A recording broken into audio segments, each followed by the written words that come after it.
Good morning students of class 5। তো তোমাদের দেখো এটা অনলাইন ক্লাস নম্বর 2। কেসি নাগের যে আছে ক্ষেত্রফল এবং তল পরিমাণ, এই যে চ্যাপ্টারটা তোমাদের যে চলছিল, এই চ্যাপ্টারের এটা হচ্ছে অনলাইন ক্লাস নম্বর 2। দেখো এই কেসি নাগের পেজ নাম্বার 172। ঠিক আছে, তো এর আগের ভিডিওতে আমরা সূত্র সম্বন্ধে আইডিয়া দিয়েছি তোমাদের, যে এই চ্যাপ্টারের অঙ্ক করতে গেলে কোন কোন সূত্র অ্যাপ্লাই করতে হবে। ওকে, আজকে আমরা শুরু করব যে তোমাদের প্রশ্নমালা 39 প্রশ্নমালা থেকে আমরা স্টার্ট করব। তো দেখো এখানে একের যে একের অঙ্কটা আছে, একের এক লেখা আছে যে এখানে মুখে মুখে উত্তর দিতে বলছে। যে বলছে একের দাগের অঙ্কটা আছে দৈর্ঘ্য হচ্ছে 12 মিটার আছে, কমা তারপর আছে প্রস্থ আছে 9 মিটার, কালি কত। তাহলে আমরা দেখো কালি বা ক্ষেত্রফল লিখতে হবে। অতএব নির্ণেয় কালি বা ক্ষেত্রফল ইকুয়াল টু দৈর্ঘ্য গুণ প্রস্থ। এককটা কি আছে? মিটার। তাহলে এখানে হবে বর্গ মিটার, অর্থাৎ বর্গমি।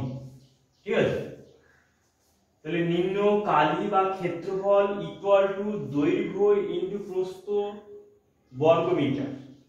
মিটারে মিটার এখানে গুণ হচ্ছে, এখানে হচ্ছে দৈর্ঘ্য আছে 12 মিটার এবং হচ্ছে প্রস্থ আছে 9 মিটার। তাহলে মিটারে মিটারে গুণ হচ্ছে, তাহলে আমরা লিখব বর্গ মিটার। ওকে, ইকুয়াল টু আমরা লিখব 12 গুণ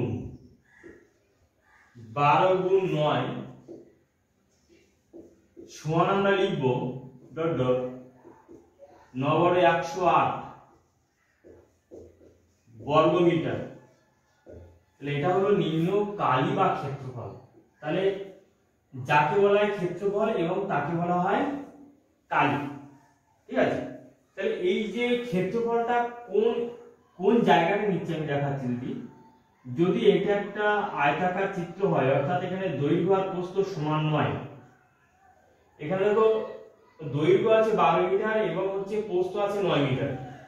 তাহলে দৈর্ঘ্য আর প্রস্থ নট ইকুয়াল টু সমান নয়। তাহলে এটা যদি দৈর্ঘ্য হয়, তাহলে এটা হলো এটা 12, তাহলে এটা 9, এটা 9, অর্থাৎ এই সাইডটা 9 এবং এই সাইডটা 9, আর এই সাইডটা 12 এবং এই সাইডটা 12। ঠিক আছে, তাহলে এই 12 আর 9 আমরা যদি গুণ করি, তাহলে এই যে টোটাল এরিয়াটা, এই যে টোটাল জায়গাটা, এই জায়গাটা আমরা পেয়ে যাব। ঠিক আছে, অর্থাৎ এই জায়গার যে তল পরিমাণ, সেই তল পরিমাণকে বলা হচ্ছে কালি। ঠিক আছে, যে ভেতরের যে জায়গাটা, এই জায়গাটাকে বলা হচ্ছে কালি বা ক্ষেত্রফল। ওকে, তাহলে তোমরা সবাই একদম বুঝতে পারলে যে কালি বা ক্ষেত্রফলটা আসলে কি। আর যখন পরিসীমা নির্ণয় করতে বলবে, তখন আমরা এই বাহু প্লাস এই বাহু প্লাস এই বাহু প্লাস এই বাহু, চারটে বাহুর যোগফল নির্ণয় করব। সেই চারটে বাহুর যোগফলকে আমি তোমাদের সূত্রে উল্লেখ করেছি যে 2 ইনটু দৈর্ঘ্য প্লাস প্রস্থ। এইভাবে সূত্রটা তোমাদের লিখি। এটা হচ্ছে কার সূত্র? এটা হচ্ছে পরিসীমা নির্ণয় সূত্র। তা কেন দুইটা এখানে গুণ হলো? দেখো দৈর্ঘ্য কবার আছে? এই একটা দৈর্ঘ্য, এই একটা দৈর্ঘ্য, তাহলে দুবার আছে, ওই জন্য এখানে 2 গুণ হলো। একই রকম ভাবে এই সাইডে প্রস্থ এবং এই সাইডে প্রস্থ, তাহলে দুটো প্রস্থ এখানে দুইটা এখানে কমন নেওয়া হয়েছে। যদি আরো একটু যদি ভেঙে লেখা হয় যে কেমন ভাবে দুইটা আসছে, সেটাকে আমি ব্যাখ্যা করে দিচ্ছিলাম কেমন ভাবে আমরা দুইটা পাচ্ছি। তাহলে দেখো যে পরিসীমা বলতে চারটে বাহুর যোগফল, অর্থাৎ প্রথমে এই দৈর্ঘ্যটার কথা বলবো, দৈর্ঘ্য প্লাস এই প্রস্থ, তারপর আবার দৈর্ঘ্য আবার প্রস্থ, এই চারটে যোগফলকে আমরা বলবো পরিসীমা। ঠিক আছে, দেখো এই দৈর্ঘ্য আর এই দৈর্ঘ্য যোগ করলে 2 ইনটু দৈর্ঘ্য, 2 ইনটু দৈর্ঘ্য, আর এই প্রস্থ আর এই প্রস্থকে যোগ করলে 2 ইনটু প্রস্থ ইকুয়াল টু যা আছে তাই। তাহলে বা দিয়ে কমা দিই। আবার দেখো এখানে 2 আর এখানে এই দুইটা যদি কমন নিই তাহলে ভেতরে কি পড়ে থাকবে, দৈর্ঘ্য প্লাস প্রস্থ ইকুয়াল টু পরিসীমা। ঠিক আছে, তাহলে এই পরিসীমাটা আমরা কেমন ভাবে পাই এখানে ব্যাখ্যা করে দেখালাম যে দৈর্ঘ্য, এই দৈর্ঘ্য প্লাস এই দৈর্ঘ্য প্লাস প্রস্থ প্লাস দৈর্ঘ্য প্লাস এই প্রস্থ, অর্থাৎ প্রত্যেকটা দুবার দুবার করে আছে, ওই জন্য দুইটাকে আমরা যদি কমন নিই তাহলে এই সূত্রটা আমরা পেয়ে যাই যে 2 ইনটু দৈর্ঘ্য প্লাস প্রস্থ। এটা হচ্ছে এই আয়তক্ষেত্রের পরিসীমা নির্ণয়ের সূত্র। কালকে আমি এই সূত্রটা আলোচনা করে দিয়েছি তোমাদের। আজকে দেখো যে কালি বা ক্ষেত্রফল নির্ণয় করতে হলে কেমন ভাবে নির্ণয় করতে হয় সেই প্রসঙ্গে আমি বললাম। যেমন এই আয়তাকার জায়গাটার চারিপাশে যদি বেড়া দেওয়া হয় তাহলে কোন পরিমাণ বেড়া লাগবে, অর্থাৎ কত মিটার বেড়া লাগবে, তখন আমরা কি করে নির্ণয় করব, এই যে এই মানে পরিসীমা নির্ণয়ের সূত্র অ্যাপ্লাই করে এই আমরা এটা ব্যবহার করব। আবার যদি বলা হয় যে এই আয়তাকার জমিতে কত পরিমাণ মাটি কাটতে হয়, তখন সেক্ষেত্রে যে কালি নির্ণয়ের সূত্র আমরা অ্যাপ্লাই করব। ওকে,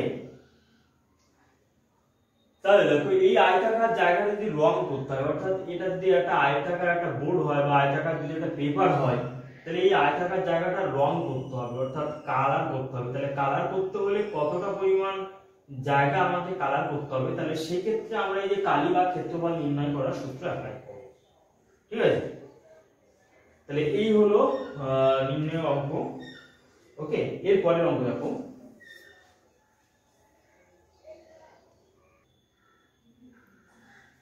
এরপরে 2 দাগের যে অঙ্কটা আছে দেখো, লক্ষ্য করো যে দৈর্ঘ্য আছে 3 মিটার 2 ডেসিমিটার এবং প্রস্থ আছে 2 মিটার 2 ডেসিমিটার।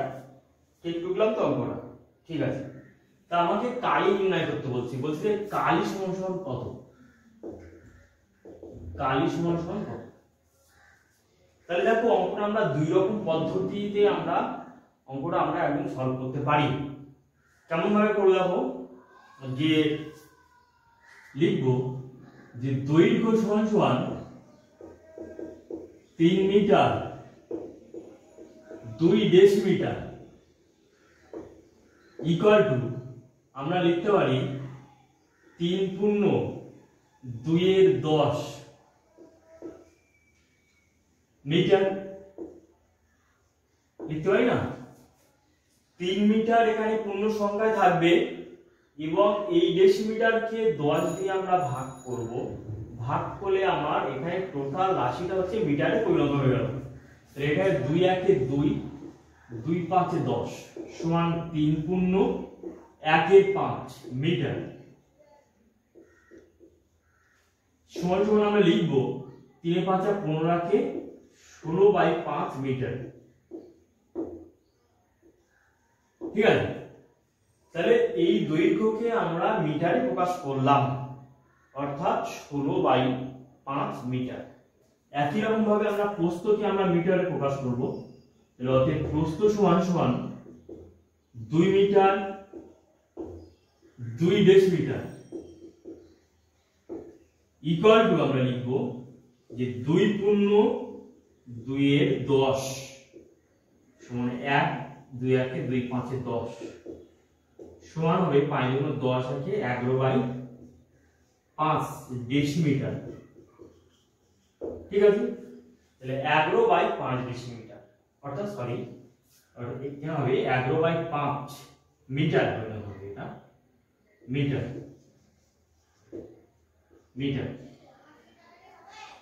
তাহলে দৈর্ঘ্য এবং প্রস্থকে সমজাতীয় এককে আমরা প্রকাশ করলাম।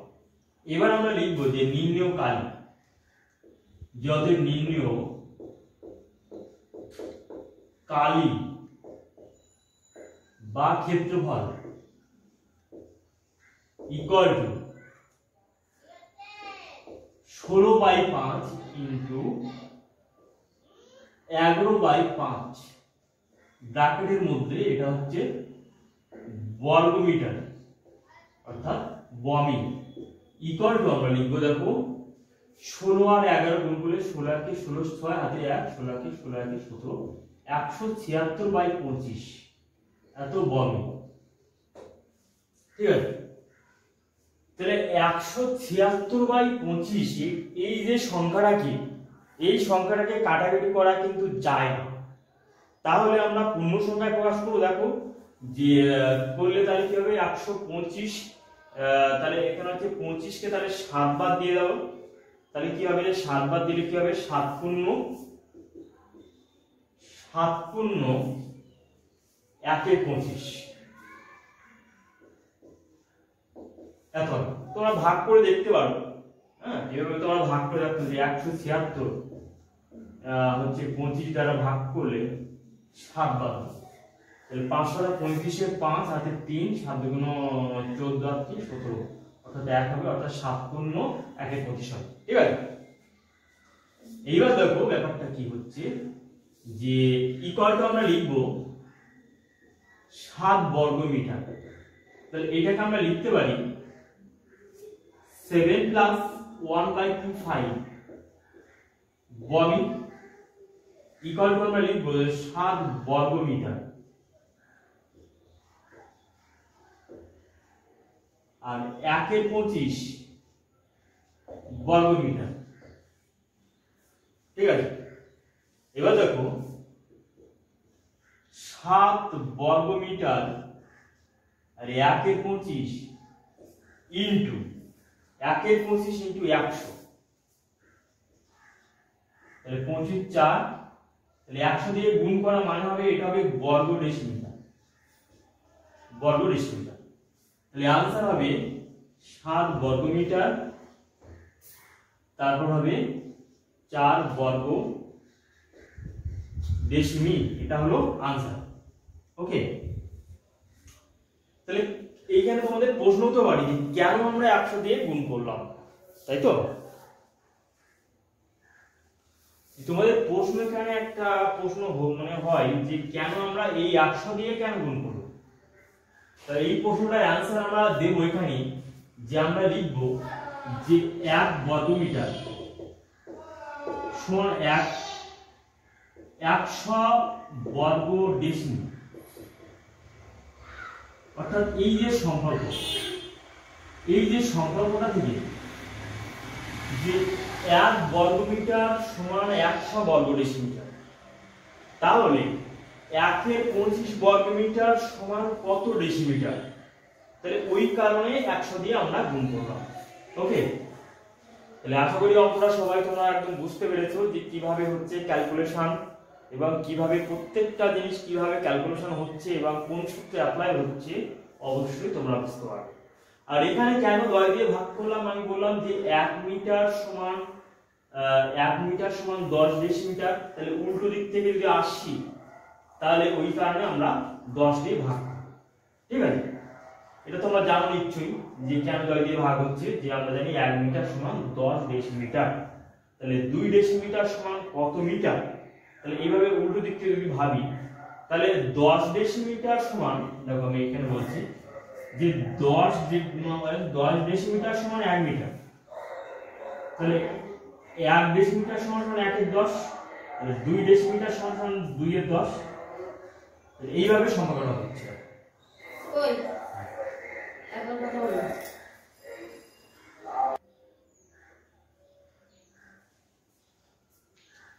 এবার দেখো যে এই 2 দাগের অঙ্কটা আমরা দ্বিতীয় পদ্ধতিতে আমরা করতে পারি। কেমন ভাবে, দেখো 3 মিটার 2 ডেসিমিটারকে আমরা ডেসিমিটারে প্রকাশ করব এবং 2 মিটার 2 ডেসিমিটারকে আমরা ডেসিমিটারে প্রকাশ করব। তাহলে দেখো লিখতে হবে 3 মিটার 2 ডেসিমিটার ইকুয়াল টু আমরা লিখব 3 ইনটু 10, অর্থাৎ ইনকে 10 দিয়ে গুণ করব, এভাবে করব।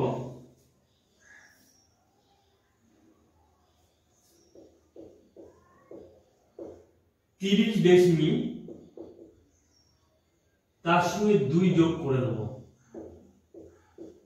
32 ডেসিমি।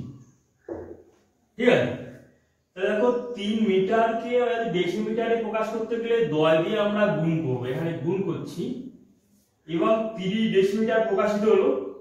তাহলে এই 2 ডেসিমিটার আবার এখানে যোগ করলাম, টোটাল হলো 32 ডেসিমিটার দৈর্ঘ্য। এবং হচ্ছে লিখবো যে প্রস্থ সমান, তাহলে এটা হচ্ছে দৈর্ঘ্য ইকুয়াল টু প্রস্থ সমান হচ্ছে 2 মিটার 2 ডেসিমিটার। তাহলে একে যদি 10 দিয়ে গুণ করি তাহলে কি হবে 20 ডেসিমিটার, আবার এই 2 যোগ করব সমান 22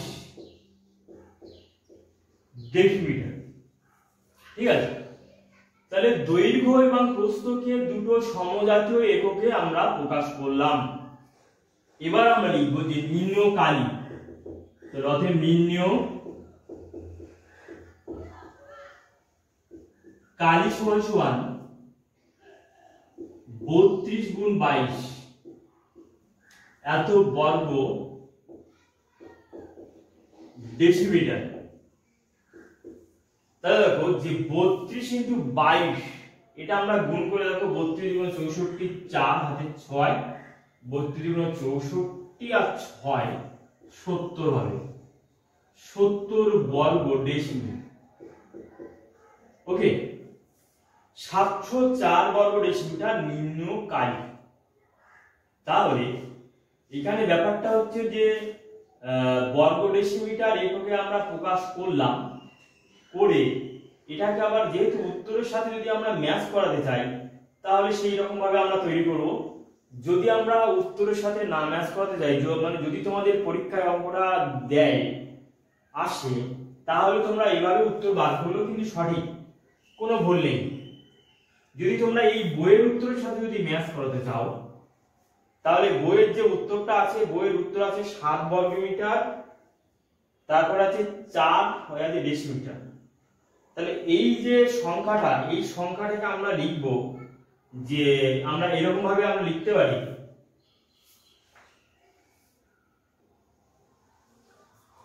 দেখো এই যে ক্যালকুলেশনটা আমরা 100 দিয়ে ভাগ করব, এই 704 কে আমরা 100 দিয়ে ভাগ করব। কেন 100 দিয়ে ভাগ করব? তার কারণ হচ্ছে যে 1 বর্গমিটার সমান 100 বর্গ ডেসিমিটার, 1 বর্গমিটার সমান 100 বর্গ ডেসিমিটার। তাহলে ওই কারণে আমরা 704 বর্গ ডেসিমিটারকে 100 দিয়ে ভাগ করলে আমরা বর্গ মিটারে আমরা প্রকাশ করতে পারবো। তাহলে এই ভাবনাটা উল্টো দিক থেকে ভাবলে যে 100 বর্গ ডেসিমিটার সমান 1 বর্গ মিটার, তাহলে 704 বর্গ ডেসিমিটার সমান কত? তাহলে হবে आंसर হবে 704/100 বর্গ মিটার। তাহলে এই 704/100 বর্গ মিটারকে যদি পয়েন্টে পরিণত করি তাহলে কি হবে 7.04 বর্গ মিটার। তাহলে এখান থেকে যদি ভাগ করে বের করে নিই তাহলে 7 বর্গ মিটার আর 0.04, একে যদি 100 দিয়ে গুণ করি তাহলে আমার বর্গ ডেসিমিটার প্রকাশিত হলো। অর্থাৎ এই এককটা হচ্ছে বর্গ ডেসিমিটার আর এই 7টা হচ্ছে বর্গ মিটার। তাহলে आंसर হলো 7 বর্গ মিটার আর এই সংখ্যা দুটো গুণ করলে হবে 4, তাহলে 4 বর্গ ডেসিমিটার। তাহলে আগের आंसरের সাথে অর্থাৎ 1 নম্বর পদ্ধতিতে যেভাবে করলাম, যে आंसर আমরা বার করলাম সেই একই রকম आंसर এখানে আমরা বার করলাম। ঠিক আছে, তাহলে অঙ্কটা তোমরা দুই রকম পদ্ধতিতে শিখে রাখতে পারো। দুই রকম পদ্ধতিতে শিখে রাখলে ব্যাপারটা কি হয় যে কোন অঙ্ক কখন কোন আইডিয়াতে মাথায় চলে আসবে তোমরা একদম বুঝতে পারবে না। ওকে, তাহলে এইভাবে অঙ্কটা আমি যেহেতু কেসিন আগের অঙ্ক যত ব্যাখ্যা করে তোমাদের আমি ডিসকাস করব ততই তোমরা জ্ঞান অর্জন করতে পারবে এবং অঙ্ক সম্বন্ধে একটা ক্লিয়ার ধারণা তৈরি হয়ে যাবে। ঠিক আছে, তাহলে এরপরে নেক্সট অঙ্ক আমরা চলে যাচ্ছি। দেখো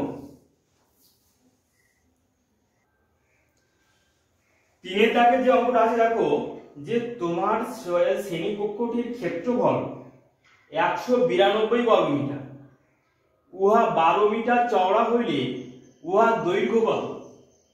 ঠিক আছে, তাহলে এই যে প্রস্থ, অর্থাৎ এই যে প্রস্থটাকে ব্র্যাকেটে বলা হচ্ছে চওড়া। ঠিক আছে, তাহলে আমরা লিখব শ্রেণীকক্ষটির ক্ষেত্রফল 192 বর্গ মিটার এবং ওই শ্রেণীকক্ষটির চওড়া বা প্রস্থ সমান 12 মিটার। তাহলে আমরা লিখব যে শ্রেণীকক্ষটির দৈর্ঘ্য সমান 192 ডিভাইডেড বাই 12। এটা ভাগ করলে কত হবে দেখো 16 হবে, 12 কে 12 আর তাহলে 7 6 দিয়ে 72, তাহলে 16 মিটার। ঠিক আছে, এটা খুবই সহজ অঙ্ক, ইজি অঙ্ক। তাহলে এই যে দৈর্ঘ্য নির্ণয় সূত্র, যে ক্ষেত্রফল ডিভাইডেড বাই প্রস্থ, যে সূত্রটা তোমাদের আমি উল্লেখ করে দিয়েছি এর আগের ভিডিওতে, দৈর্ঘ্য নির্ণয় সূত্র, সেই সূত্র আমরা অ্যাপ্লাই করব। ওকে, তাহলে এর পরের অঙ্কে চলে যাচ্ছি, 4 দাগের অঙ্কে।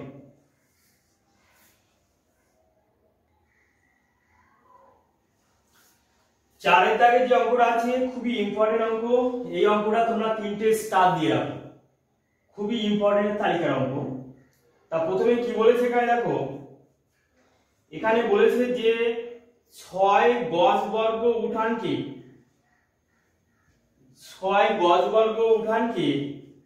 3 ফুট বর্গ টালি দিয়া হাতে ঢাকিতে হইলে মনে হচ্ছে টালির সংখ্যা নির্ণয় করো, অর্থাৎ কতগুলি টালি লাগবে। তাহলে 6 গজ বর্গ উঠানকে 3 ফুট বর্গ টালি দিয়া ঢাকিতে কতগুলি টালি লাগবে। তাহলে এখানে আমরা লিখব যে 6 গজ বর্গ, অর্থাৎ দুটোকে সমজাতীয় এককে প্রকাশ করব। তাহলে লিখব যে 6 গজ বর্গ ইকুয়াল টু, দেখো 6 গজ বর্গকে আমরা লিখতে পারি যে ইকুয়াল টু 6 গজ এর স্কয়ার, তাই না? 6 গজ তার স্কয়ার ইকুয়াল টু আমরা লিখতে পারি যে 3 into 6। কেন 6 দিয়ে গুণ করলাম? তার কারণ হচ্ছে আমরা ফুটে প্রকাশ করব। তাহলে 3 into 6 ফুট, সেকেন্ড ব্র্যাকেট দিয়ে তার স্কয়ার, তাই না? তাহলে আমরা ব্র্যাকেটে লিখব 3 ফুট সমান 1 গজ, 3 ফুট সমান 1 গজ। ওকে, তাহলে 6 গজ বর্গকে আমরা লিখতে পারি 6 গজের স্কয়ার, অর্থাৎ বর্গাকারে লিখলাম। এবার আমরা জানি যে 3 ফুট সমান 1 গজ, অর্থাৎ 1 গজ সমান যদি 3 ফুট হয়, তাহলে 6 গজ সমান 3 into 6 এত ফুট। তাহলে আমরা লিখতে পারি যে 18 ফুট তার স্কয়ার, তাই না? তাহলে আমরা লিখতে পারি, এরপরে দেখো যে ফুটের সাথে ফুট গুণ করলে বর্গ ফুট হয়, অর্থাৎ আমরা লিখতে পারি যে 18 স্কয়ার, আর এই ফুটটাকে আমরা স্কয়ার আকারে লিখতে পারি। তাহলে 18 গুণ করলে কত হবে দেখো, 18 গুণ করলে 324, আর ফুটের সাথে ফুট গুণ করলে আমরা কি পেয়ে যাব, বর্গ ফুট। ঠিক আছে, তাহলে এইভাবে আমরা 6 গজ বর্গকে আমরা বর্গ ফুটে প্রকাশ করলাম। ঠিক আছে, ফুটটা আমি ভালো করে লিখি,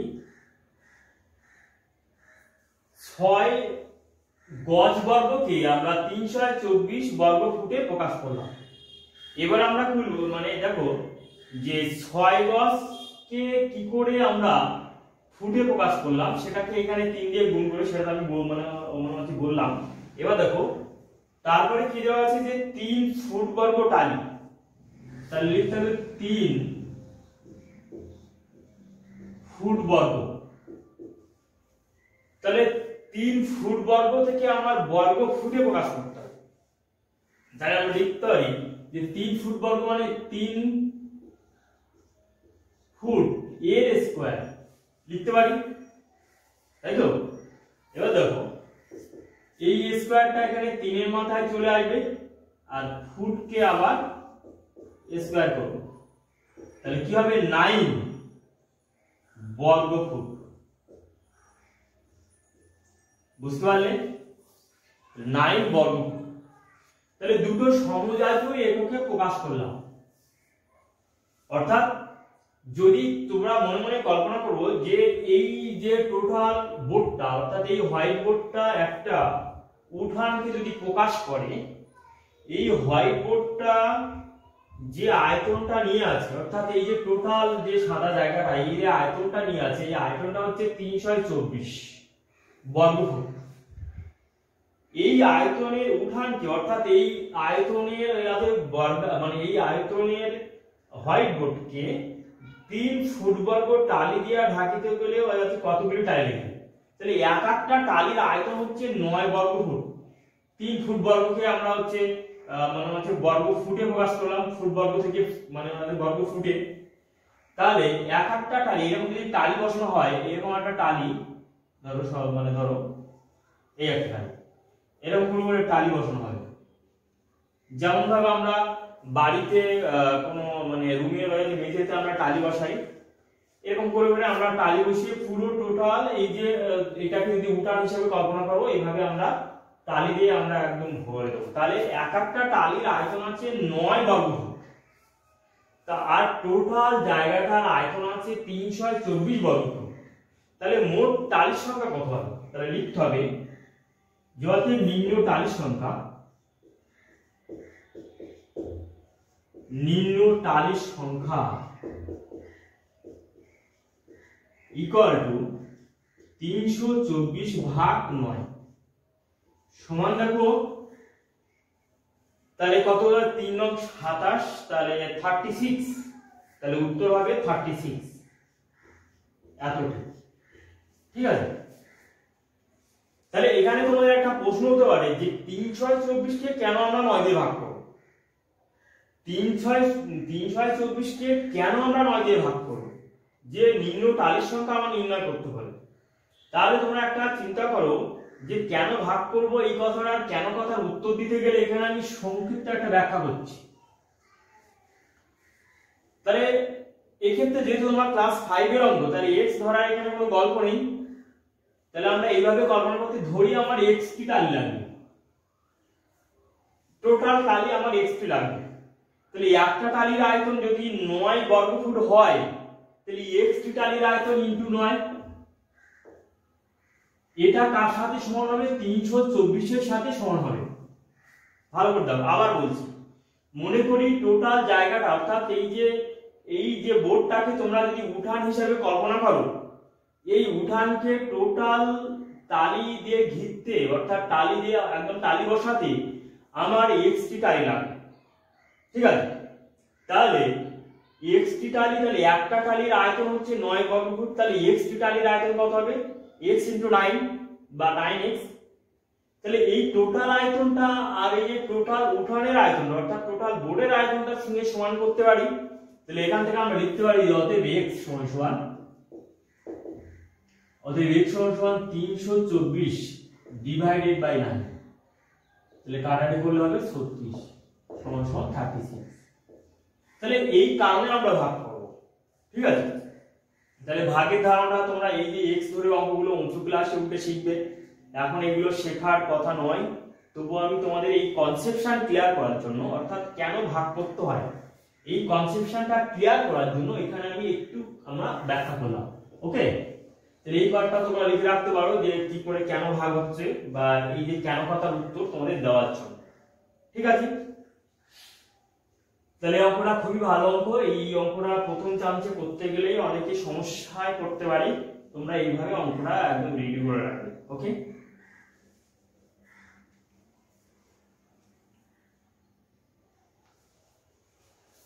তো দেখো আজকে 4 দাগ পর্যন্ত আমরা অনলাইন ক্লাস করলাম, যে এর পরের ভিডিওতে আমি তোমাদের 5 দাগ থেকে আমি স্টার্ট করব। ঠিক আছে? তা প্রত্যেকটা অঙ্ক তোমরা সুন্দর করে খাতায় খেয়াল করে রাখবে এবং সুন্দর করে প্র্যাকটিস করবে। যদি তোমরা প্র্যাকটিস না করো এবং খেয়াল করে যদি না রাখো এবং যদি মাথার মধ্যে যদি না নাও, তাহলে কিন্তু পরবর্তী অঙ্কগুলো ভালো করে বুঝতে পারবে না। প্রত্যেকটা অঙ্ক সুন্দর করে সাজিয়ে গুছিয়ে সুন্দর করে তোমরা প্র্যাকটিস করবে, ঠিক আছে? তাহলে আজকের হচ্ছে অনলাইন ক্লাস নাম্বার 2 আজকে এই পর্যন্ত স্টপ থাকবে। তোমরা বাড়িতে সবাই ভালো থাকবে, সুস্থ থাকবে এবং অঙ্ক প্র্যাকটিস করবে এই লকডাউনের সময়, এবং কেসি নাগের অঙ্কটা ভালো করে প্র্যাকটিস করবে। কেসি নাগের অঙ্ক যে ভালো করে প্র্যাকটিস করবে তার কাছে যে গভর্নমেন্ট স্কুলের যে বই আছে, অর্থাৎ যে সরকারি বইটা আছে অঙ্কের, সেই অঙ্কের বই তাদের ক্ষেত্রে করাটা কোনো ফ্যাক্টর হবে না, কোনো রকম প্রবলেম হবে না। এই কারণে আমি বলছি, দেখো একটা সাপোজ যদি একটা উদাহরণ হিসাবে তোমাকে যদি বলা হয় যে কেন প্রবলেম হবে না, যে 70 কিলো মাল, দেখো 70 কেজি লিখলাম, 70 কেজি মাল যে মাথায় করে বইতে পারবে তার কাছে 20 কিলো মাল বওয়াটা কোনো ব্যাপার না, 20 কেজি মাল বওয়াটা কোনো ব্যাপার নয়। যে 70 কিলো মাল মাথায় করে বইতে পারবে তার কাছে 20 কিলো মাল বওয়াটা কোনো ব্যাপার নয়। তাহলে এই 70 কেজিকে তুমি ভাবো যে কেসি নাগের অঙ্ক বই, এই 70 কেজিকে ভাবো কেসি নাগের অঙ্ক বই, আর এই 20 কেজিকে তুমি ভাবো যে তোমাদের গভর্নমেন্ট স্কুলে যে বইটা দিচ্ছে। তাহলে কেসি নাগের অঙ্ক বইটা যে 100% কমপ্লিট করবে এবং সুন্দর করে বুঝবে এবং প্র্যাকটিস করবে তার কাছে এই গভর্নমেন্ট স্কুলের এই বইটা, অর্থাৎ এই যে 20 কেজির ব্যাপারটা, তার কাছে কোনো প্রবলেম হবে না। এই কারণে আমি তোমাদের বলছি যে কেসি নাগের অঙ্ক বইটা উদাহরণে যা আছে, সূত্রে যা আছে, প্রত্যেকটা জিনিস খুব সুন্দর করে তোমরা একদম রেডি করে রাখো। ওকে, আজকের অনলাইন ক্লাস নম্বর 2 এই পর্যন্ত থাকবে। বাড়িতে সবাই ভালো থাকবে, সুস্থ থাকবে। ওকে, বাই। नजर ना हम पे डालो, सुनो गौर से दुनिया वालों, बुरी नजर ना हम पे डालो, चाहे जितना जोर लगा लो, सबसे आगे होंगे हिंदुस्तानी।